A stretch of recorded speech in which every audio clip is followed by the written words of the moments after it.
Évangile selon Matthieu, chapitre 14. Premier paragraphe, versets 1 à 12. En ce temps-là, Hérode le tétrarque ouït parler de la renommée de Jésus, et il dit à ses serviteurs: C'est Jean le baptiseur.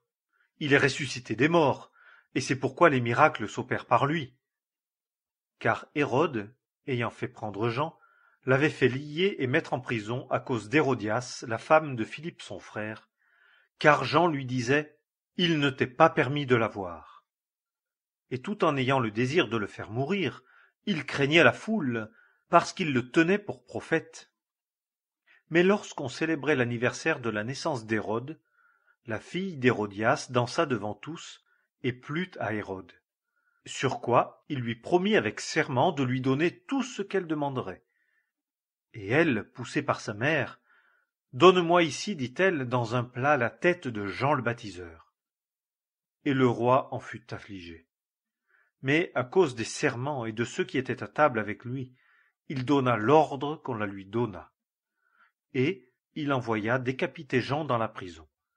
Et sa tête fut apportée dans un plat et donnée à la jeune fille, et elle la porta à sa mère.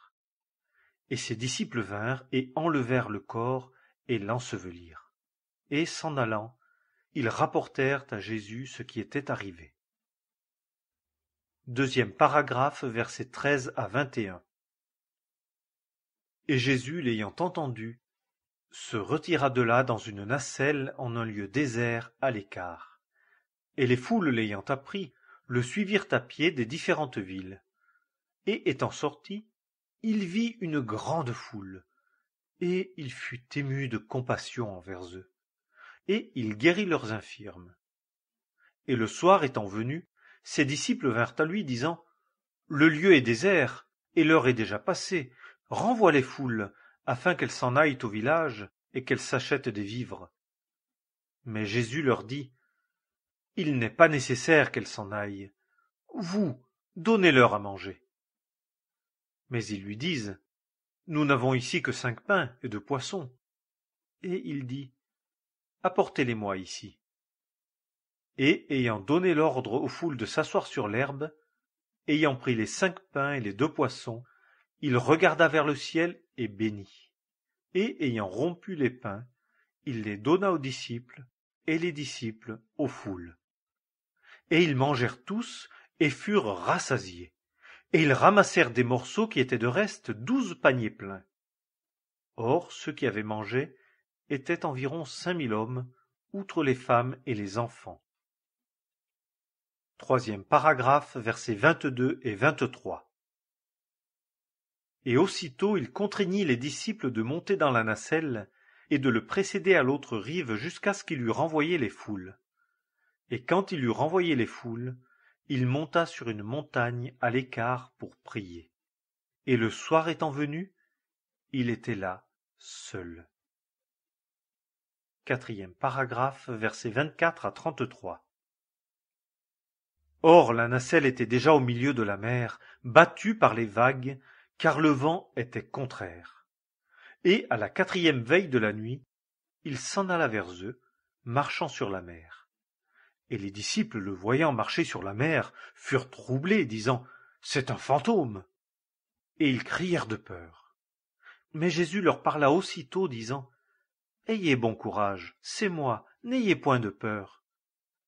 Et Pierre, lui répondant, dit: Seigneur, si c'est toi, commande-moi d'aller à toi sur les eaux. Et il dit: Viens. Et Pierre, étant descendu de la nacelle, marcha sur les eaux pour aller à Jésus. Mais voyant que le vent était fort, il eut peur. Et comme il commençait à enfoncer, il s'écria, disant: Seigneur, sauve-moi.